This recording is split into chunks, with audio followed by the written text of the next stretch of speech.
Alors dans cette simple question se loge une multitude de hold-up politiques et de sciences politiques.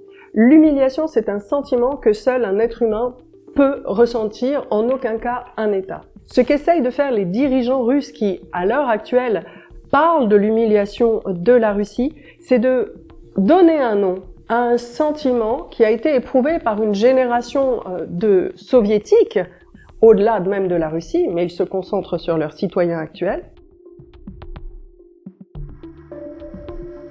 et qui concentre là aussi toutes les souffrances, les difficultés, les inquiétudes de la période de transition quand la Russie s'est extraite de l'Union soviétique et a dû se recréer en tant qu'État, faire une transition économique, une transition politique. Et ce ressentiment, maintenant appelé humiliation,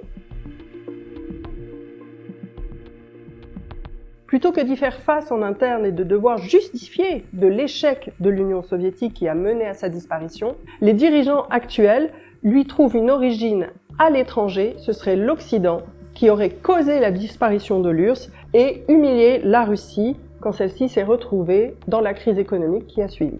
L'Union soviétique s'est effondrée malgré l'aide occidentale énorme dont a joui l'Union soviétique de Gorbatchev.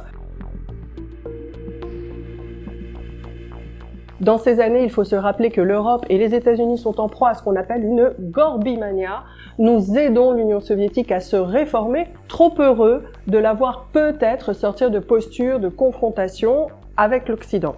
En revanche, au sein de l'Union soviétique, il existe des faucons, en particulier au sein des organes de sécurité comme le KGB, qui vont s'opposer au processus de transformation, notamment avec un putsch en 1991. Quand la Russie retrouve son existence d'État indépendant, c'est quand l'Union soviétique disparaît avec grand fracas, elle projette tous les peuples et tous les Russes dans une zone d'incertitude. Certains sont prêts, d'autres l'appellent de leur vœu, certains résistent et pleurent cette disparition. Le meilleur des livres, c'est un livre de témoignages de Svetlana Alexievitch qui s'appelle « La fin de l'homme rouge » où on rencontre la diversité de tous les soviétiques qui ont vécu cette période avec facilité, avec liesse ou avec terreur. L'argument de l'humiliation, lorsqu'il est avancé par les dirigeants russes actuels, fait surtout référence à une trahison de l'Occident global, notamment sur la question de l'élargissement de l'OTAN. Et on s'appuie souvent sur des documents américains ou européens déclassifiés pour justifier ce sentiment qui est surtout un argument politique pour les dirigeants actuels. Ce sentiment, ce serait que nous nous sommes engagés à ne pas voir l'OTAN s'élargir à l'Est. Or, ces discussions ont lieu en 89, en 90, c'est-à-dire plus d'un an et demi, parfois 2 ans, avant la disparition de l'Union soviétique. Elles se mènent avec le dirigeant de l'Union soviétique de l'époque, Mikhaïl Gorbatchev, qui n'a jamais souhaité la disparition de l'URSS et n'en a jamais fait un plan. Cette disparition arrive comme un coup de tonnerre pour lui. Il est donc impossible, chronologiquement, qu'à l'époque, des dirigeants occidentaux aient discuté avec lui de ce qui se passerait du point de vue de l'OTAN une fois l'Union soviétique disparue, puisque la disparition elle-même n'a jamais été mentionnée. Ce que l'on peut dire, c'est qu'effectivement, les Occidentaux ont cherché à rassurer et encourager Mikhaïl Gorbatchev dans son mouvement de réforme en lui disant qu'il ne souhaitait pas nuire aux intérêts de l'Union soviétique. On peut faire crédit à l'Union soviétique et à la Russie d'aujourd'hui d'avoir une diplomatie extrêmement formée et capable.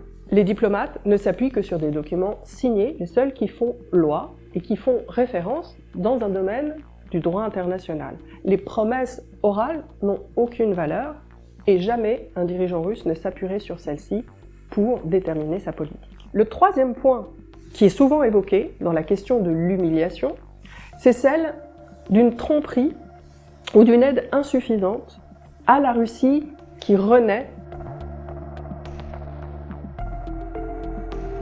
Quand la Russie émerge de l'Union soviétique, son économie est extrêmement fragilisée. Elle a contracté une dette énorme sur les marchés internationaux, 80 milliards de dollars, et les Occidentaux viennent à son chevet, qu'ils considèrent que la stabilité de la Russie est une condition de la sécurité et de la paix dans le monde. Il y a donc les États-Unis qui réinjectent des fonds dans l'économie russe, notamment les Européens via la Banque européenne de reconstruction et de développement.